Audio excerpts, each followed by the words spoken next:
of the Bird's Nest. It is an exciting day. Annie, I think you were just an intern when we did episode 1. I think so you might have been in episode 1 because it was a preview of the 2023 MLB draft when the Orioles selected Enrique Bradfield Jr. in the first round, who was just recently promoted to AAA Norfolk, by the way. Yeah. So I think you were just an intern when we started the Bird's Nest. No, I definitely was. And now you're here. I know, with Matt Bonaparte. When it was us 3. I think the first one that I was on was actually the draft special. Maybe that was because the only 2 that I did as an intern were the draft special and the trade deadline special, which were 2 big ones as an intern. Those were 2 pretty big podcasts. Credits to you for giving me that shot over there. Before the Bird's Nest, we had just the MASN Orioles podcast, which was many iterations of Paul Mancano, Bobby Blanco, myself, Tim Leonard. I was going back and looking at some classic episode names that we had. I mean, episode 12, just to think of how far back the podcast has spanned to this point. Episode 12 of that show was titled, What Can the O's Get from Manny? Episode 66 was titled, Fill in LeBlanc, when the Orioles signed Wade LeBlanc to be in their starting rotation. Episode 123, in the midst of the rebuild, was highlighted by Adam Plutko's addition to the roster. Episode 157 was talking about Lucius Fox and Robert Newstrom III. So we have come a long way on this podcast. What some crazy titles you guys came up with. Paul was great at the titles. We also just dug way too deep on some of those shows. There was an episode that we did that I think the 2 of us remember fondly, which was the top Orioles prospects outside of the top 30 prospects in the system. So we were really diving deep, especially in the midst of the rebuild. But we have come a long way. Yeah. And for episode 100, we are doing a mailbag episode. So if you have questions throughout the show on YouTube or Facebook, if you're following along with us live, be sure to ask those questions and we will hopefully get them answered here on the show. We had plenty of questions that we are going to talk about here that were submitted earlier, whether on MASNsports.com or Twitter or Facebook. So we will get to plenty of those. But if we have some time, we will answer some questions live. You will be doing the asking. We'll start real quick with some on-the-field updates, some good injury updates. Yeah. Look at that. Who knew? Good roster updates. Albert Suarez is back, pitched well last night. Tyler Wells is back, pitched well last night. And Jorge Mateo is back as well. He figures to just fit right into that infield rotational fold, give some guys some days off, whether it is Jackson Holliday or Gunnar Henderson at shortstop. Not sure if we'll see him in the outfield because Colton Cowser, you're trying to get him settled in center field. Jeremiah Jackson has looked good in a corner. Dylan Beavers as well. So Jorge Mateo will probably fit in a bit of everywhere, but good to have 3 guys back. Yeah, definitely. I think that it's all positive news, obviously, when you kind of don't go from what we've been so used to. For the first time in a long time. Yeah, it has been good injury updates here. I know. We should start a compilation of good injury updates and see if this 10-second clip. Yeah. No, maybe we can start to kind of bring some good juju for next season by creating a 10-second compilation and saying, all right, baseball gods, let's bring us some more to add to this compilation. We're on the way back. Yeah. Baseball gods have circled back around. But it's also very interesting, too, and a good sign to see. Tony Mansolino said this in the postgame presser yesterday, when you get guys coming back like Kyle Bradish, Tyler Wells, Albert Suarez, and the kind of outings that they post in their first game back from these kind of lengthy injuries is always a positive sign. And he was like, it's a huge credit to the organization, to the rehab guys, and how you kind of bring them back up to full strength. Obviously, there's still a long way to go to prove that they're back up to full strength. But really, really positive signs on that front in terms of those 3 guys and more. Yeah, Tyler Wells looked great yesterday. Kyle Bradish has looked really good. His first start was unbelievable against Boston, and he still looked solid, if not spectacular, in his second start. And it's really encouraging to see those guys not really skip a beat. I mean, Kyle Bradish, the velocity was there, the spin was there, the stuff was still really, really good. So it's what we've talked about a lot, building positive momentum going into 2026 and finding reasons for optimism. Guys getting back and getting healthy is one of those reasons for optimism to look forward to 2026. So great to have those guys back. But we've got a lot of questions to get to from our mailbag, and so we're just going to jump right into it. Our first question came from, I think, Annie Claff, maybe. The question was posed, I think, early in the season, like, and we were trying to find a time to do it. If you were to field 11 playing soccer with the Baltimore Orioles, what would that team look like? I think this was a question that spawned from Annie and I playing rec soccer, in which Annie was good at soccer and I was bad at soccer. But we both have the ability to field a hypothetical starting 11 on the pitch, if you will. Yeah. So am I going first here? Yeah, you're going first. All right. We'll start in net. You can see here that we have our whiteboard in front, and this is going to be a very an interesting way of doing this. All right. I don't know how I'm going to do this. I'm just going to have to remember who I have. The whiteboard is not going to swing around that way, but you can kind of see it if you were following along with us live on YouTube and Facebook and all of those good places. My laptop is going to fall. We decided not to block This the was an awful bobbleheads. setup. I don't know whose idea this was. It kind of was both of ours, but because in the past when we use the whiteboards, we kind of block all the bobbleheads, and we were like, all right, we're running a little bit close on time. We got to make it for our 11 a.m. This feels like I'm a baby and like somebody's going to put food out in front of me. Now Brendan is using the huge whiteboard, probably the size of our TV monitor. Here I am. If you were just listening to us on one of your favorite podcast platforms, you're missing out. This is why you need to tune in live. So, all right. We've got a starting 11 for each side. We'll have 3 players on the bench. I'll start with my bench. I guess this kind of gives away who is in my starting 11. But on my bench, Ryan Mountcastle. Yep. I think he can do a little bit of everything. He could be maybe a center back, maybe play up top. Don't be fooled by the speed. You got the height there with Mountie. Yeah. Kobe Mayo, also on my bench for a similar reason. Okay. And then a guy who doesn't get enough credit for his athleticism, Dean Kramer. Okay. On my bench. Those are going to be my 3 guys there. All right. All right. We're going to start in net. Okay. I'm going to go with Colton Cowser. All right. Kind of a Matt Turner looking vibe. Yeah, he's got the size. Yep. He's got the range. Good hands in center field. Athletic. I trust him in net. Okay. I'm running a 4-2-1-2-1. Okay. So I've got 2 center backs, left and right back, 2 center defensive mids, a center attacking mid, left wing, right wing striker. Essentially a 4-3-3 if you want. Yeah, but I wanted the diamond in the middle. Let's get 2 defensive center back whatever. or center right. middies. Center backs. Okay. Center back number 1 is going to be Adley Rutschman. Okay. Again, good size, good athleticism. I think he makes sense there. Another center back pick that I think might be a bit of an underrated pick in this. It's not really a draft. Dylan Carlson is going to be my other center back. I considered him. Good height, good speed, does a little bit of everything. He's a switch hitter, so maybe that means he's got a good, dual footer. Yeah, a dual footer. 2 dominant feet, maybe? I don't think that's the term. For my left and right backs, I'm trying to remember what I had because my laptop is over there. I remember what I had. Left back, Jeremiah Jackson. Okay. Right back, Jorge Mateo. That's a fun one. I've got speed back there. Yeah, you do. It's going to be a lot of counterattacks. I'm liking where I'm at. The CDMs, my 2 center defensive mids, this was the easiest pick for me. I formed this team around having 2 center defensive mids because both of these guys are center defensive midfielders. First one is Jordan Westberg. As many gaffers do. It's the most Roy Kent pick in the world. Jordan Westberg is Roy Kent, if you're a fan of Ted Lasso. That's the most obvious CDM ever. And then the other most obvious CDM ever is Tyler O'Neill. Interesting. I mean, come up the middle on those 2 dudes. A brick wall and a brick wall. Brick wall and a brick wall is absolutely correct. That's a really good point. You're just not getting by those 2 those 2 guys in the center field. Center attacking mid, give me Gunnar Henderson. Sure. He's going to do a little bit of everything for you. And he's going to be kind of striker number 2. He's going to be pushing up with 2 CDMs.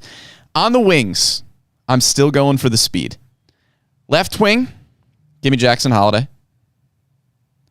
Right wing, here's an underrated pick for you. Give me Daniel Johnson. Okay. You've got a dude on the team named The Jet. Daniel The Jet Johnson. You're telling me you don't want that dude on the wing? You're crazy. You're crazy if you don't want that guy in the wing. And then at striker, how about Dylan Beavers? 6'5", striker, headers. Give me those corner kick goals. That's the 11. So I fear we're pretty similar. Wow. We are a little bit. All right, I'm Okay, pass this whiteboard over I'm also somehow. gonna Here we go. put my This is visual high on the production side. value, everyone. Oh my God. This is heavier than I thought. Yep. It sneaks up on you. All right. I'm happy with my 11. I am proud of you, Brendan. Thank you. Soccer thank you for that knowledge? backhanded No, compliment soccer about my knowledge lack of has soccer been- knowledge. And It's been translated. I've put 11 guys on the Okay. field, and you're just proud of me for that. I am proud of you. All Thank right. you. My bench, and I will let you know I'm not changing any of my answers now that I know yours. Sure, because my answers were so good, I don't want to sway you. Sure. Yeah. But more so like I don't want to be that type of person that Sure. changes mine off of based on what you do. Okay. Fair enough. So, did you start with bench? I did. Okay, my bench is kind of similar.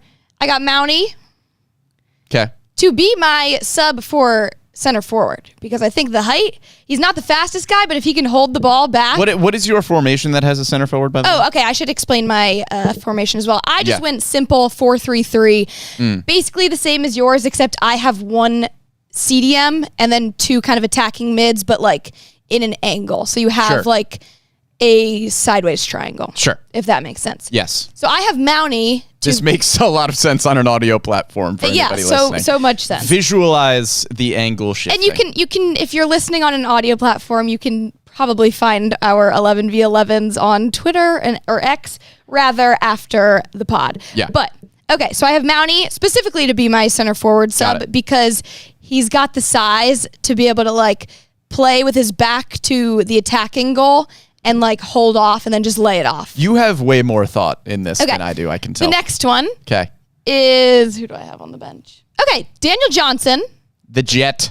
Because I originally had him in, but then I realized that I forgot a key component into my team. So then I had would never to, do that. unfortunately, take him out. But to have that kind of speed come off the bench is elite. Yeah.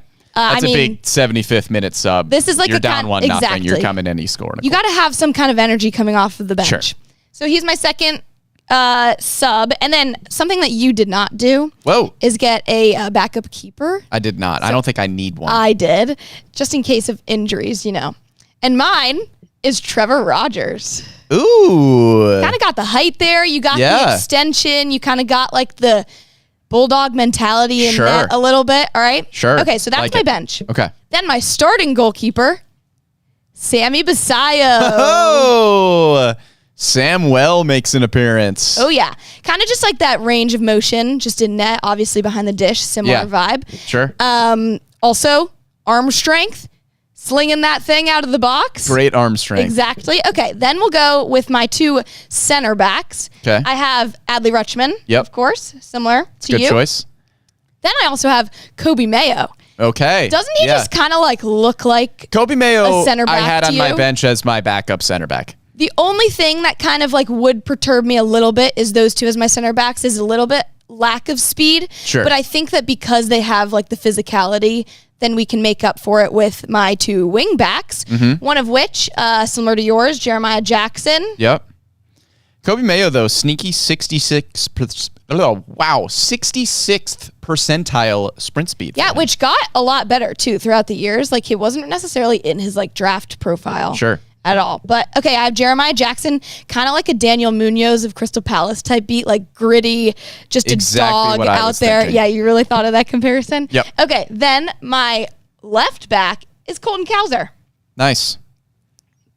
Just kind of also looks like a defender. Sure. Like I can't really like picture him anywhere else on the field except for He's gotta be- defender or in net. Got to be somewhere back there. Okay, now we'll go with my defensive midi. A little different than yours. I have Gunner as my CDM. Ooh, interesting. Just because of like, you take a look at like how he is in shortstop and you have him like kind of like seeing the whole field a little bit down the middle. The defensive attributes there speak to me for Gunner as a CDM. Sure. Just like fluid, knowing his timing, his range for going into tackles, all that jazz. So I Yeah. have Gunner as my CDM. Then I have, this will be interesting, but I'm glad that you mentioned him as well. I have Dean Kramer in my center midfield. Yep. Like it. One day I was at batting practice and I witnessed him juggling a baseball and I was like, he's my Kevin De Bruyne in the center. Sure. Same stature a little bit. You've been thinking about this team for a long time. I really have. Yeah. I think you said that we brought it up when we were playing soccer together, but I think that this has been a topic of conversation since last summer. It might be. Before I even moved to Baltimore. Okay. That could be. Then I have Jackson Holiday as my other attacking mid. Okay. Kind of like a Jack Grealish, just purely based on looks and just position. Vibes. Yeah, just vibes. Then we go to right wing. Who do I have? Jordan Westberg. Okay. I'm bringing the speed that you had a little bit and like the brick wall type of player in the middle, but I'm bringing him out on the wing because I feel like that he would be really, really good getting passes out wide and then taking defenders on 1v1 with his speed. I could certainly see it. Similarly, I have Jorge Mateo on the left. Mm-hmm. Just because. Same idea. Exactly. Speed. And then up top, I also had Dylan Beavers. Nice. I mean, that's a striker if I've ever seen one. He can be the American brunette version of Erling Haaland for all I care. And same height, pretty much same weight. Yeah. Dylan Beavers, not surprisingly, but he's in the 92nd percentile in sprint speed in MLB. Yeah. You got to have someone fast. You got to have someone tall. We both had him up top. Exactly. So this is how I would field a field of. All right. Well, they're going to have a tough time squaring off because most of them are the same players. But I think that's a pretty solid 11 for both of us there. I think they could compete at the highest level. I think so and by too. the highest level, I mean probably the third or fourth or seventh division in But what England, would have been really interesting is if we did it draft style. So it's like you picked one and the other one couldn't have it. But that we would have to dip into the farm system. Right. That's for another off-season podcast, but we'll get there eventually. All right. Let's move on from soccer and let's go to other nonsense. Roach on MASNsports.com, R-O-C-H, Roach, I don't know how to pronounce it. He asks, if you were both stranded on an island and can only listen to one album, which would it be? And then he has a second question, is lasagna a casserole? Okay. Now, I'm going to start with the albums. I've got 5 in my brain. Pet Sounds by the Beach Boys, Kendrick, To Pimp a Butterfly, Jeff Buckley's Grace, John Denver's Back Home Again, and if John Mayer's Live at the Nokia Theater live album counts. Okay. I don't think it does, but if it doesn't, then Purple Rain by Prince. My gut says Pet Sounds. Jeff Buckley's Grace is also right up there for me. I'm going to go with Pet Sounds.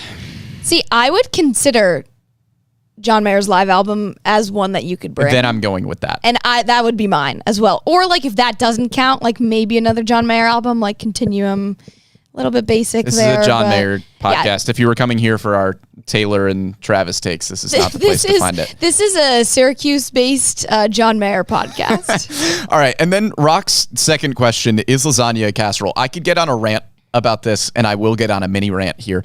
Can we stop trying to classify everything? This is the same amount of heated that I get when people ask if a hot dog is it's a hot dog. Stop trying to make it a sandwich.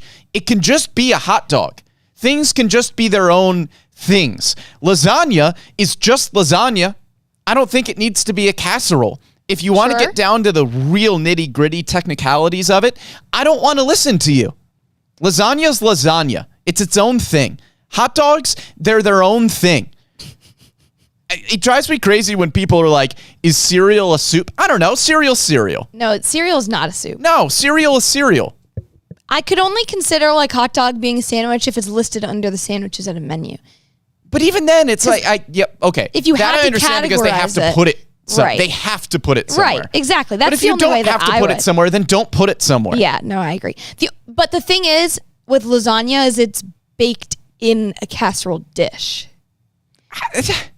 I wouldn't call it. Dishes can be used for other things. I wouldn't call it a casserole, but I'm just pointing that out. It's certainly not a casserole. Just to kind of get on your nerves. I'm getting fired up. A little bit of a rant here. All right. JD asks, what's your take on Syracuse not having a baseball program? This is a fact I learned just today when I realized I couldn't think of any MLB players from your alma mater.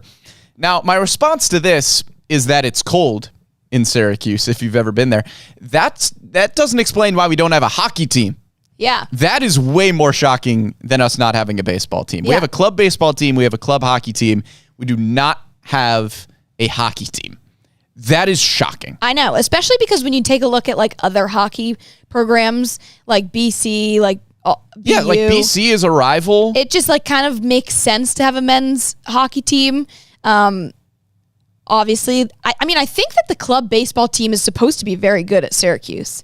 As far as I know, I think it's a good team. Like think like just because Syracuse is kind of a bigger school, it helps to have like a big group of people to choose from to fill your club sports team. I know club skiing was really good too, but again, just another like winter sport. So hockey and skiing could both be considered Division I sports. Yeah. But baseball is an interesting one. Yeah, the baseball I don't know.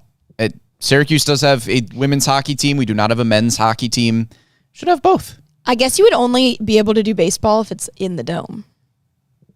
That would be weird. Really weird, because then I don't know how they would do that, but that would be cool. That would be interesting. Could be cool. I played intramural softball in the dome freshman year. That kind of rocks. Intramural champion right here. Woo! All right. Jackie asks, what's your favorite treat at Camden Yards? I love a good hot dog. I know I just got on a hot dog. It feels like a treat, like a ballpark hot dog. It's like a treat when you think of it as like cheat day, but it's not like okay, fine. Real answer treat. Then. The last time I came as a fan to a game, got this ice cream and giant cookie thing in one bowl. Giant cookie. It was warm. There was ice cream on top of it. It was outstanding. It was really good. Can't remember. That was a treat. I actually can't remember last time I got like a sweet treat at a ball game because it is like hot dogs. Like you got a hot dog and a beer. But when we were doing the media, kind of where you try all the new vendors at the ballpark at the very beginning of the season before it even started, the mini donuts were really good. So I would consider that. Ooh, the mini donuts were really, really good. That is a good treat. All right, we have some baseball questions too. Now that we've gotten the soccer out of the way, the stranded on an island. Yeah. The lasagna casserole rant. All right. Serial O's asks, what are your and Annie's thoughts on defensive metrics? How much stock do teams put into them? Baseball Savant has some poor fielding run value numbers for some Oriole fielders. Should the O's consider these rates and seek to make some changes? Is Holiday an infielder? Should Gunnar be moved off of third base? I assume that means to third base. I guess I'll kind of start on this one with the first, I think it's the second question there. How much stock do teams put into them? Teams have a lot of their own metrics for these kinds of things. Outs above average and defensive runs saved. Outs above average being the Baseball Savant metric that a lot of people base defensive value on. Defensive runs saved, popularized by Fangraphs. Right. Those are the two metrics that we have to evaluate fielders. Teams have just so much information, and I'm sure individual analytics departments are using their own methods to evaluate defensive players. Yeah. From a lot of the conversations that I have had, teams don't put a lot of stake into a formula like defensive run saved because it doesn't take into account where a player starts on a specific play, so it's really hard to evaluate range that way.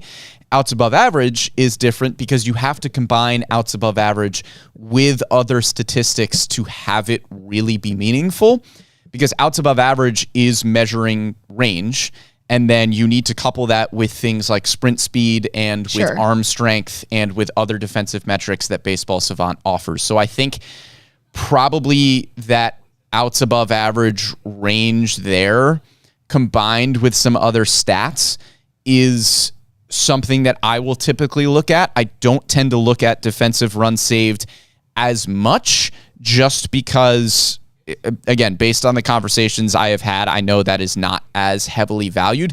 But to answer the question of how much do teams value those things, I think they have a lot of their own metrics. Yeah, it's definitely difficult when it comes to basing opinions and decisions off of metrics, specifically on the defensive side of things, from at least the public eye, because there are, like you mentioned, there's not that much that's released to the public eye in terms of defensive metrics. There is a lot, to be fair, but teams just have so much more. Exactly, yeah. And I think even when it comes down to, yes, the teams have so much more, you can pay so much attention to metrics and StatCast and what's on there, and it's all great for kind of maybe hinting towards, okay, this is why this player is doing X and this is why this player is doing this or something like that. But it comes to a point where it doesn't necessarily always predict or is always the reason behind something. And Tony Mansolino is kind of like the first person to tell you that, especially when it comes to Gunnar Henderson, because you can look at the span of his season and see these kind of defensive metrics, and Gunnar is only in the bottom 27% for outs above average, like you mentioned, but that's like the span of a whole season. It doesn't necessarily break it down to the last however many games since June 8th where he hasn't allowed a single defensive error.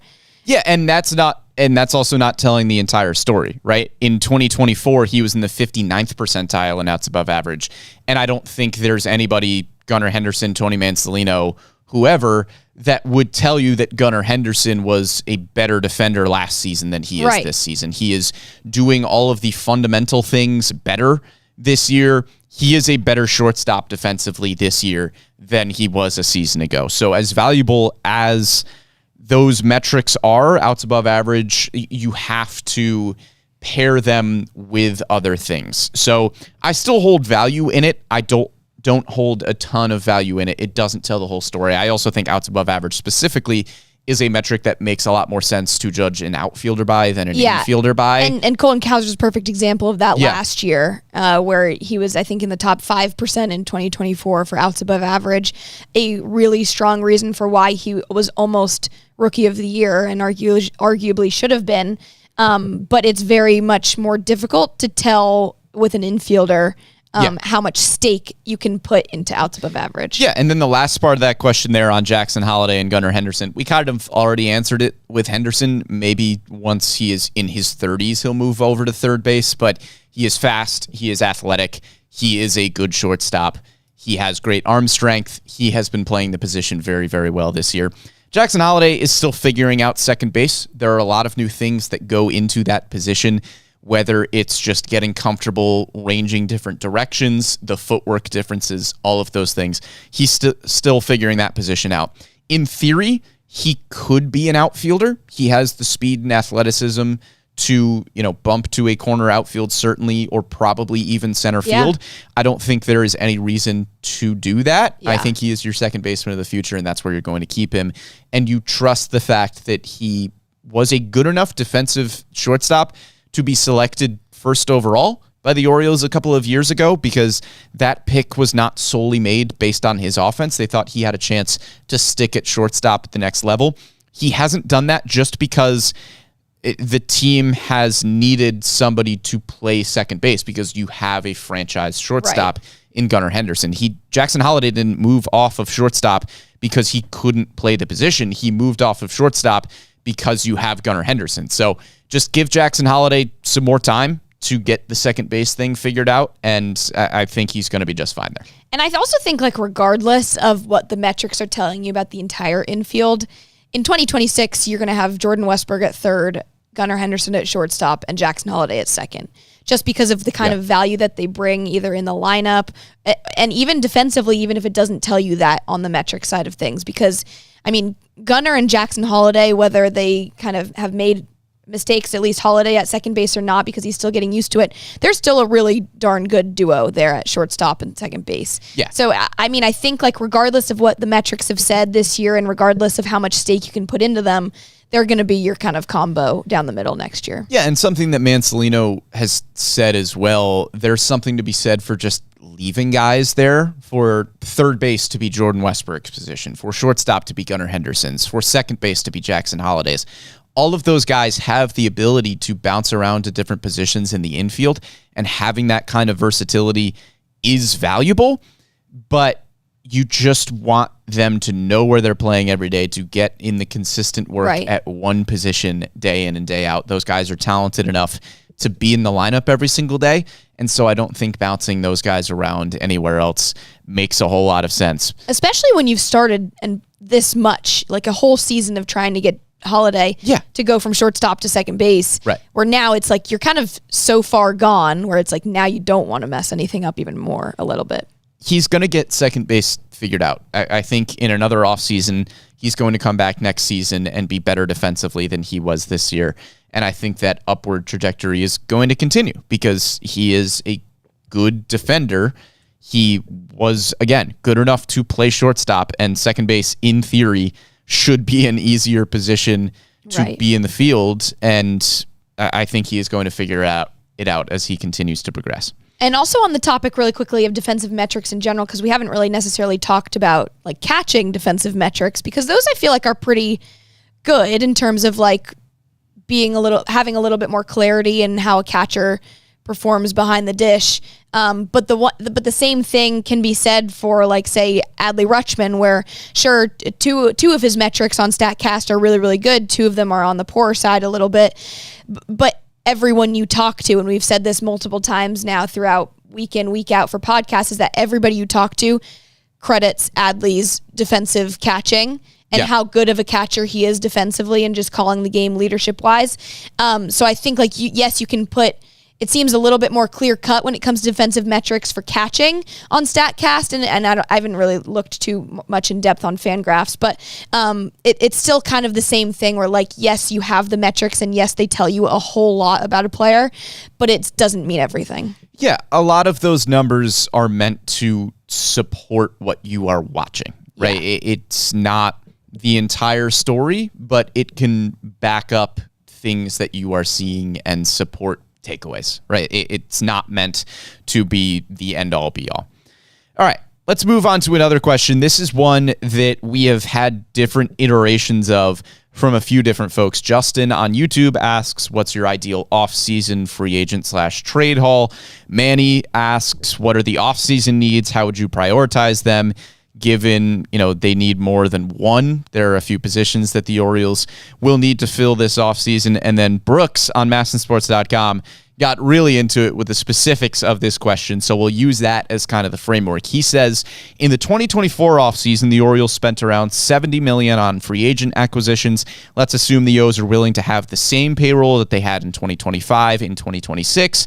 Accounting for arbitration gives them around $50 million to spend on payroll in the form of trades, free agents, and extensions. Using this general framework and your best estimate on free agent market rates, what would you two do with the allotted money this offseason if you were general manager? So we'll start with what the needs look like for this offseason. This is something we'll get into much more in depth in the offseason, but this is kind of our first dive into it based on some of these questions. I do still think there's a need for starting pitcher. I know the emergence of Trevor Rogers has given you some more confidence that the top half of the rotation is going to look really good between Trevor Rogers, Kyle Bradish. Hopefully you have a healthy Grayson Rodriguez in there as well. Dean Kramer, I think, is still going to be in that mix. And then for your fifth guy, you've got Tyler Wells, Brandon Young, Cade Povich. I think those three are certainly in the mix, but I don't think it would hurt to bring in another starting pitcher. You need depth. You could also argue that you need somebody that slots into your top three in that starting rotation. So, do you think Albert Suarez stays in the bullpen? Like, could he be the fifth rotation spot? Yeah, a lot is going to depend on what they do with him in the offseason and what his ramp-up schedule looks like. He is in the bullpen right now. We saw him go 2 innings last night. I think that is a valuable piece to have, especially given the fact that you dealt away 4 Major League bullpen arms at this year's deadline, and Felix Bautista just went down with injury. I think keeping Albert Suarez in the bullpen would make a lot of sense. There's probably a similar argument for Tyler Wells, too. Sure. But you stretched Wells out as a starter, and Suarez was left in the bullpen. So I would imagine Suarez is still in the bullpen, but I guess in theory he could be in that mix as well. You need relievers, too. You need a closer. With the Bautista vacancy, as mentioned, you probably need 1 or 2 more guys after that as well. I think there are a lot of guys that the Orioles acquired at the deadline that could work their way into this bullpen next year, and they are pretty under the radar at this point, whether that's guys like Anthony Nunez, Tyson Neighbors, who you talked to in AA. I would not be surprised at all if we see him in the bullpen next year. There are guys like Cade Stroud and Rico Garcia that have been pitching well, Grant Wolfram as well, that are making strong cases for 2026. But I could still see 2 or 3 bullpen arms this offseason. I don't know if you need a utility infielder. It's something that we talked about after the Ramon Urias trade, but Jeremiah Jackson is playing some outstanding baseball, and I have a hard time leaving him out of the mix for 2026. And then maybe a 4th outfielder as well. You've got Tyler O'Neill, assuming that he picks up his player option for next season. If he doesn't, then that changes the equation in the conversation there. Colton Cowser, Dylan Beavers. Is Dylan Beavers a cemented starter next season? He's been playing some really good baseball. Would you look for a starting outfielder, or would you look for a fourth guy to complement somebody like Dylan Beavers? And then, do you need a third catcher? I'm not sure. Alex Jackson's been playing good baseball. Maverick Hanley is in the mix as well. Those are kind of the needs that I feel like I've identified at this point. Yeah, mine are pretty much the exact same. The only thing I would kind of add to with an outfielder is just a little bit more status on the veteran front, just because it is such a young lineup right now, and also kind of will depend as well. I mean, you know that Enrique Bradfield Jr. has just gotten promoted to AAA. Obviously, that's still going to take a little bit more time as well, so you can't necessarily bank on him going for a fourth outfield spot because he hasn't really done he's going to need in some more time in at AAA. all. But that's kind of something where you can look for the second half of next year. Would be really exciting to see him get some reps. There's also a lot of excitement on kind of the farm system right now with pitching. I mean, Michael Ferret, who just got injured right now, looks really, really good, but still some of these guys need a lot more time. Trey Gibson in AAA. Yep, Levi Wells, who just had a really good outing, I'm pretty sure. But so, yes, you kind of have that depth now in the farm system for pitching, but I wouldn't necessarily go so much to say is, you can rely on them for 2026. Yeah, you need to see more from those guys at higher levels. Right. A lot of the pitching prospects that the Orioles have in the system at this point, Trey Gibson just got to AAA Norfolk. Somebody like Michael Ferret, still in AA, relatively recently got there and has struggled with some injuries this season. Braxton Bragg was really working his way up. Unfortunately, he goes down with injury. Same thing for Patrick Riley. Yeah. There are plenty of guys that are really exciting. They are just going to take more time to get here. Chase McDermott, I think, is a name that maybe you're looking at in the bullpen next season as well. I mean, he's been great outside of the bullpen, He's been really good But in the I think, bullpen like, in AAA Norfolk. when it comes to rotation, I think that if there's one thing that the Orioles front office has learned the last two seasons is that you can really never have too much depth in a rotation, whether that's at the front end or the back end. And I think that is something that we could very well see the Orioles go out and do, is really try to not make that mistake again. And they've called it a mistake as well. I know. They're the first people that would tell you that, is to try and really warn themselves off of any injuries in the rotation again. And even this year, they had the depth, and there were just so many injuries at the beginning of the season. But that's a conversation for another podcast as well. So, based on Brooks' question here, he has given us $50 million to work with in our hypothetical general manager offseason, which is great. I love when people give me $50 million to work with. Now, I do say, I think that the Orioles will be in play for some of the higher end starting pitching talent this offseason. Based on the parameters that we were given of this $50 million to spend, I don't have the Orioles getting a high-end starting pitcher in the offseason with me as the general manager. I'm not sure which direction you went in, so I will leave you to that. But I'll go first here with the $50 million that we have been given by Brooks. Thank you, Brooks. I spread the wealth a little bit. Yeah. Starting pitching wise, how about Zach Eflin? Old friend. Sure. According to Spot Track, these are all Spot Track estimates based on their market value. Zach Eflin right around $15 million. So Zach Eflin, let's say 2 for $30. Why not? I've got $35 million left. I move to the bullpen. You know how Albert Suarez pitched really well yesterday? Yeah. You know who's got a great relationship with? His brother, Robert Suarez. Oh. Give me Robert. How about 3 for 45 for Robert Suarez? That's another 15.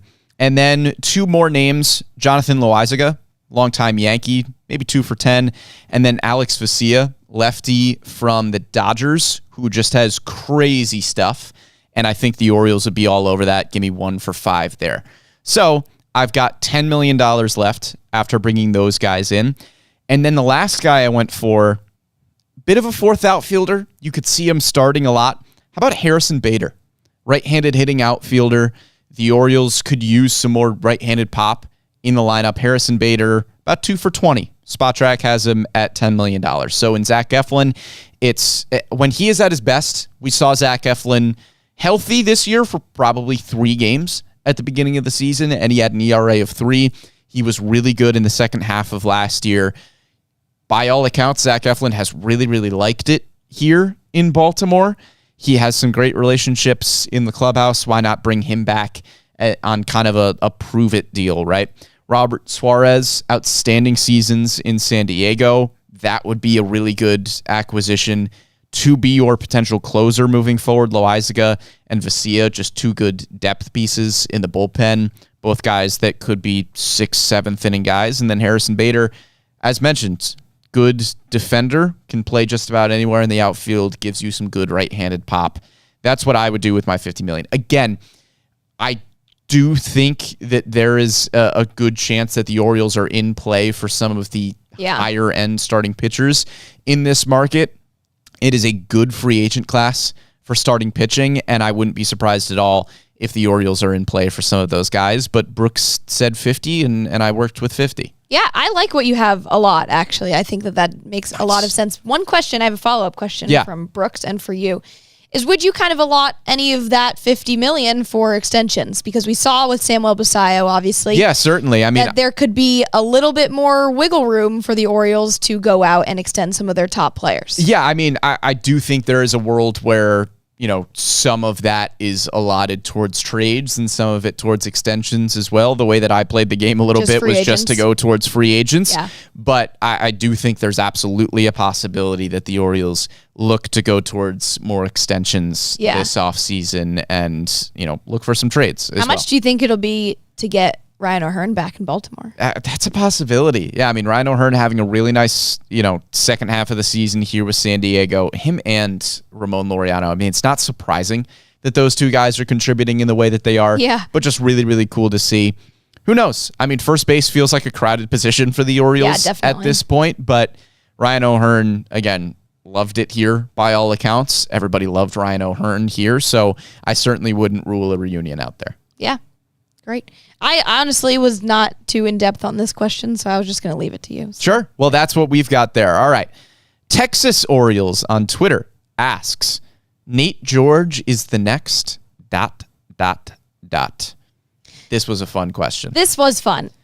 I kind of interpreted it in two different ways. Mm-hmm. I was like, okay, are they asking who is Nate George on the Orioles? Like, who is he the next of from just Orioles players specifically? Yeah, interesting. As opposed to, okay, well, who is he the next of that was drafted late in the draft and becomes a really, really elite player? Sure, yeah. So I think that there's two ways that you could kind of interpret this question. The first way I interpreted it was, who is he the next Orioles player, basically? Sure. And I couldn't necessarily pinpoint a specific one just because he's an interesting kind of prospect, an elite defender, an elite fielder. Yeah. Super, super athletic. He's got a 60 grade field, 65 grade run. So he could have the defense and the athleticism of, say, a Cedric Mullins or an Enrique Bradfield Jr., even though we haven't seen him at the big league level yet. But he's got a little bit of an interesting mix at the plate. He's got a 45 grade power and 50 grade hit. So a little bit more contact over power, but I think that the raw power is still there for Nate George, and we're seeing that right now in the minor leagues because he's been doing really, really well. So I'm not sure you could kind of necessarily pinpoint a specific Orioles player that he would be the next of. I think stature-wise and athleticism, you could look towards Jackson Holliday, but obviously different position. And then the second kind of way to look at it is like, okay, who was drafted late in the MLB draft and then becomes a really, really good big league contributor? Tommy Pham is an exceptional option to be that 16th round career 19.5 Baseball Reference WAR. So you have a lot of big shoes to fill there for Nate George if you kind of go that path. There's a really cool article from MLB kind of highlighting the best late round draft picks in history, and it goes by rounds. And I think it's very interesting how many there are that have ties to the Orioles that were drafted late, either by the Orioles or end up at the Orioles right now. I think you have, Dean Kramer to the Dodgers in round 14, Mike Yastrzemski to the Orioles in 2013 in round 14. And then you keep going. You got Tyler Wells to the Twins in the 16th round, or in the 15th round, excuse me. Yeah. So it's very interesting how many different kind of connections there are to the Orioles in this article. Yeah, you can find them late. It doesn't always have to be a first or second round draft pick. I went sicko mode on this one in case that wasn't clear by my general demeanor. I took this one in a bunch of different directions as well. I just thought of what is the player comp for Nate George if he hits his ceiling.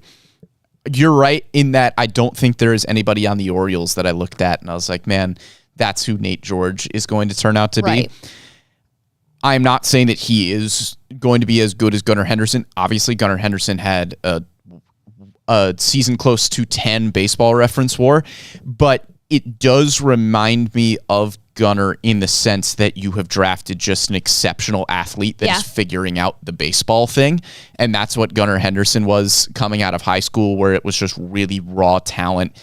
Gunnar Henderson was an incredible basketball player in high school. Nate George was, he ran track and he played baseball in high school. And you look at Nate George and you're like, yeah, that's an athlete. Yeah. You watch Nate George and you're like, that's an athlete playing baseball.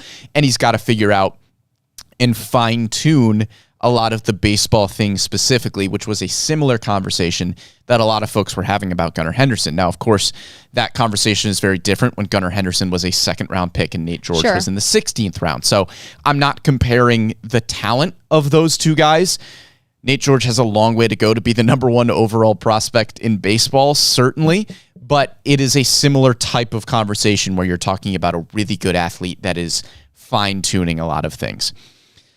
So when you look at Nate George's profile and what he does well right now, he is a good contact hitter, doesn't hit for a ton of power at this point, but has some power upside. He is a really good athlete, as mentioned, plays a good center field defensively, steals a lot of bases, but isn't super efficient stealing those bases. He has been caught stealing a good bit. Like, he's got a green light and he goes. He has the track speed, but again, it's the refinement there. Intuition, it's the jump. It's the all of those things. And so the player comp that I found for Nate George, and again, this is a lofty player comparison because in his career, this is a guy with close to 40 career Baseball Reference WAR. I'm saying that if Nate George hits his absolute peak of upside, this is a player that Nate George could profile as. And that player is 2012 to 2019 Pittsburgh Pirates Starling Marte. That is lofty, but I like it. I like the ambition. And so if you think of what Marte did, this was like a pretty consistent 5 WAR player for the Pirates. Hit over 280 in his Pirates career. The thing that jumped out to me with Marte, and the reason that I picked that as the super upside player comparison was that Marte for a few seasons, take 2013, stole 41 bases. He was caught stealing 15 times, which led baseball. In 2018, 33 stolen bases. He was caught 14 times, which led baseball. So just that player comparison there, but 2 Gold Gloves for Starling Marte within that stretch, had an all-star game in 2016 too.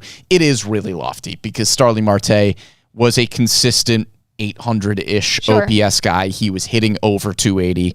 Nate George is going to need to hit his absolute ceiling to be a Starling Marte type. But it's somebody who hit, just shy of 20 home runs, which is what Nate George kind of profiles as right now. Starling Marte, 6 foot 195. Nate George, 6 foot 200. So if we're talking absolute, high upside for Nate George, I really like Starling Marte as a comparison there. I think Miles Straw is another comparison for Nate George. Just again, another good athlete, outfield defender, was another late round pick. I think Miles Straw was maybe a 14th rounder. Tommy Pham was another one that I thought of as well, that 16th round pick. But if I'm saying upside for Nate George, if everything comes together and he reaches his full potential, I think it's the Pirates Starling Marte.